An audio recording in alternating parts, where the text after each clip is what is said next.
muchos opinan, muchos afirman que el gran problema del sistema de pensión es la sostenibilidad, que es un problema de gasto público, y hablan de una bomba pensional, y olvidan el problema más importante, más trascendental, más que ese, y es la bomba social, porque 4 millones de colombianos están expuestos a la indigencia, al abandono, a la miseria. El problema es de cobertura.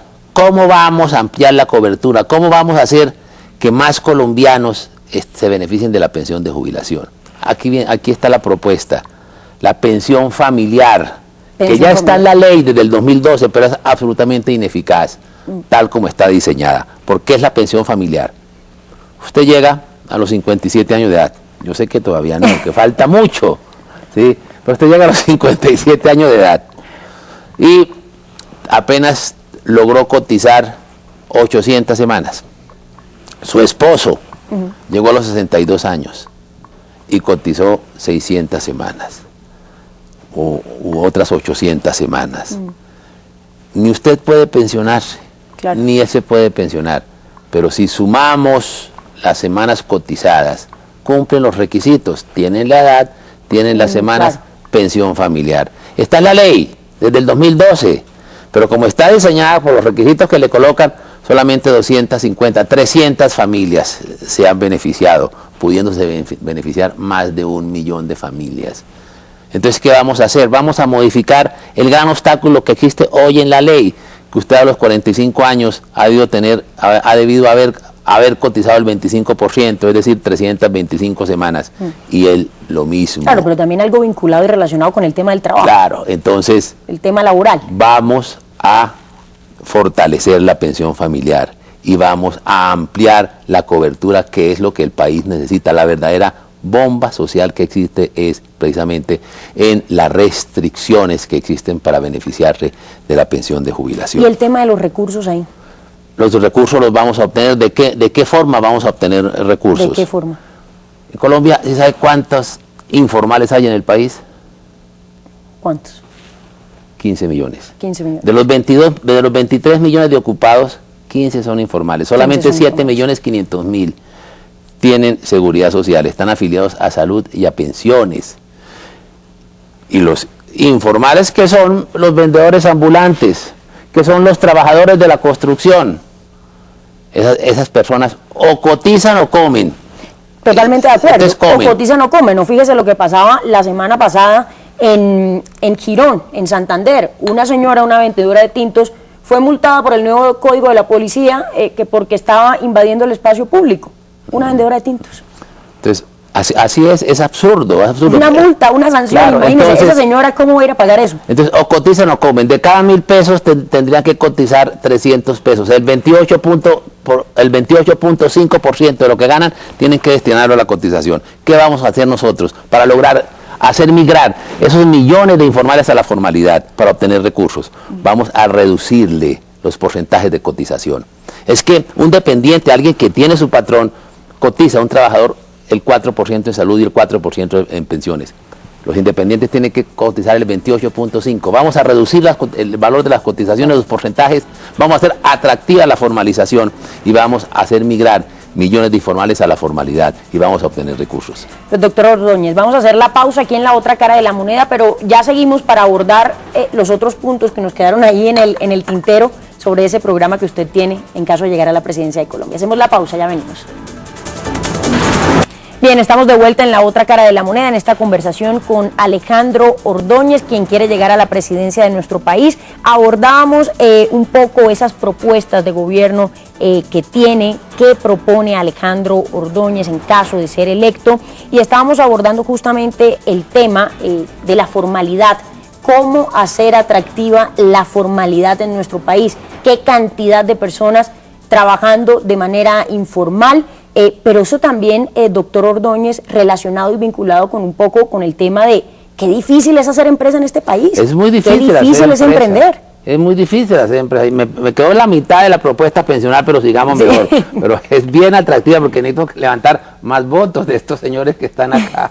Bueno, entonces, mire, la gente le da miedo invertir, le da miedo enfermarse, Le da miedo envejecer, le da miedo invertir. Mejor dicho. Mire, la presión fiscal que Colombia tiene es altísima, es de las más altas del mundo. Cerca del 70% de las utilidades netas tienen que pagarlas desde impuestos. Cualquier régimen socialista envidiaría nuestro sistema fiscal, nuestro sistema tributario, un sistema, aparte que un sistema complejísimo. Eso nadie puede hacer declaraciones de renta, eso lo tiene que hacer a uno. Sí. Yo la hice en una oportunidad y me sancionaron. Bueno, imagínate. No, siempre uno termina pidiendo asesoría, venga, ¿cómo se hace para que...? Terrible. Claro. Mire, vamos a simplificarlo. Mire, en Colombia hay una cultura de la evasión. Aquí la gente no paga impuestos y no paga impuestos, primero porque sabe que se la roban, y segundo porque no ve beneficios. Hay carreteras, hay salud, hay educación, hay seguridad, pues no la hay, y la gente no paga impuestos.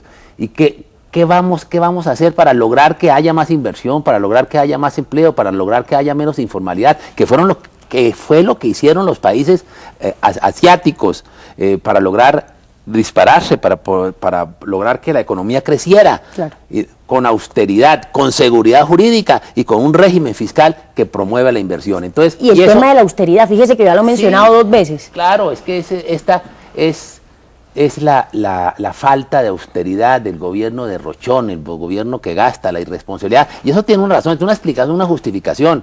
Es una deformación neokeynesiana en la cual se cree que el déficit fiscal es el motor del desarrollo. Entonces usted tiene que gastar y gastar y gastar y gastar porque eso produce desarrollo. Y pues, ¿cómo se paga eso? Pues con más impuestos, con más impuestos. Y endeudados de aquí para adelante. Claro, claro.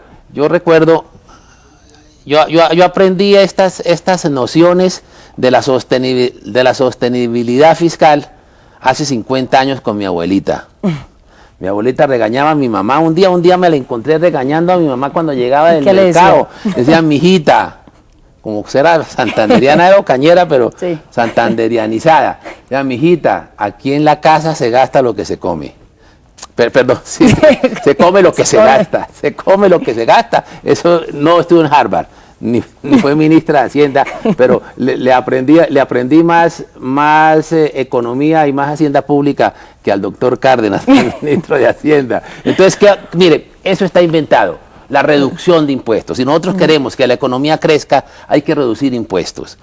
Porque reduciendo impuestos hay más recaudo, hay más inversión, hay más consumo, hay más empleo, hay menos informalidad, hay más pláticas, claro, para políticas públicas. Pero ¿cómo está el país en este momento? Y le pregunto, ya que menciona el tema del doctor Cárdenas, del ministro, fíjese que hace poquito, con relación a las consultas populares, dijeron, no, un momentico, que es que no hay plata ni siquiera para eso en este país. Si algunos municipios quieren hacerla, tienen que meterse la mano al bolsillo y pagarlas ustedes mismos, porque es que nosotros estamos apretados en cuanto a temas de dinero. Sí, claro, es que con esa falta de austeridad, con el déficit fiscal, con el gasto público desbordado como está, pues no alcanza ningún dinero.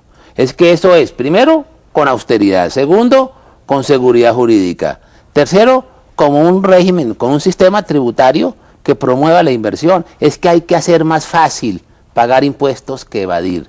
Y si usted logra reducir sustancialmente los impuestos, mire, en países como...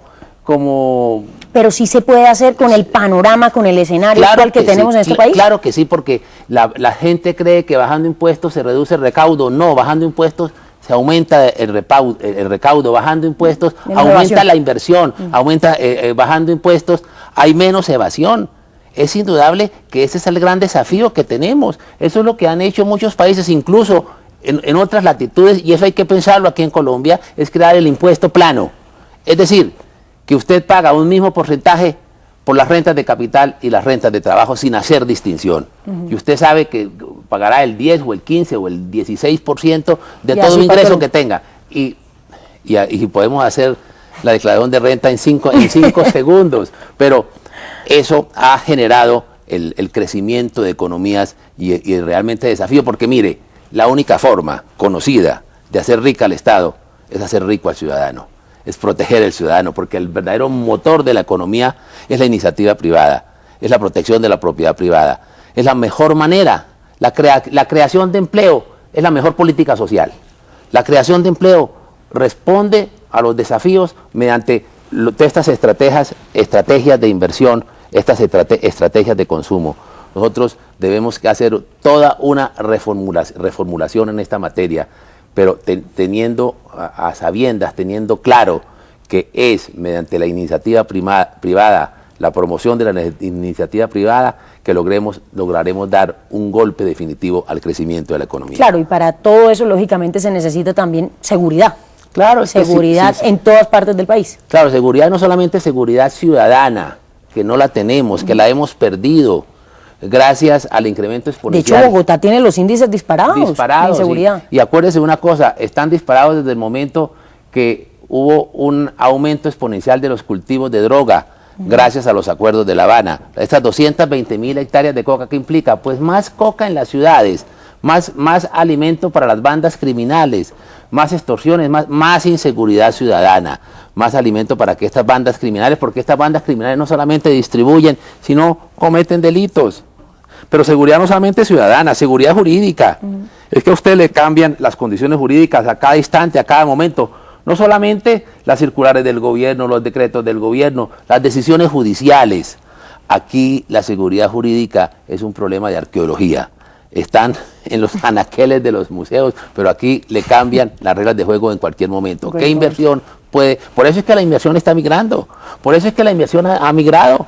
Cerca de 8.000 empresas se han ido del país, se han ido a otros países, a Perú sobre todo, a Ecuador, a Argentina, a Chile, porque aquí carecen de seguridad y entonces sin seguridad no hay inversión. No solamente seguridad ciudadana, seguridad jurídica, seguridad política. Con la inestabilidad política que generó el acuerdo de La Habana, pues eso igualmente ha creado una sensación de pánico. Y para allá quiero ir porque fíjese que usted ha dicho que Colombia rechazó el acuerdo de La Habana, pues lo veíamos en el plebiscito, y usted ha dicho hay que cumplir. ¿Eso qué quiere decir? ¿Qué hay que hacer? Que hay que cumplir. Así, ¿Y cómo? Ya a estas alturas de la vida, como decía, o en este punto, ¿cómo cumple o qué se hace o qué se reversa ahí? Como decía Perogrullo, cumplir es cumplir.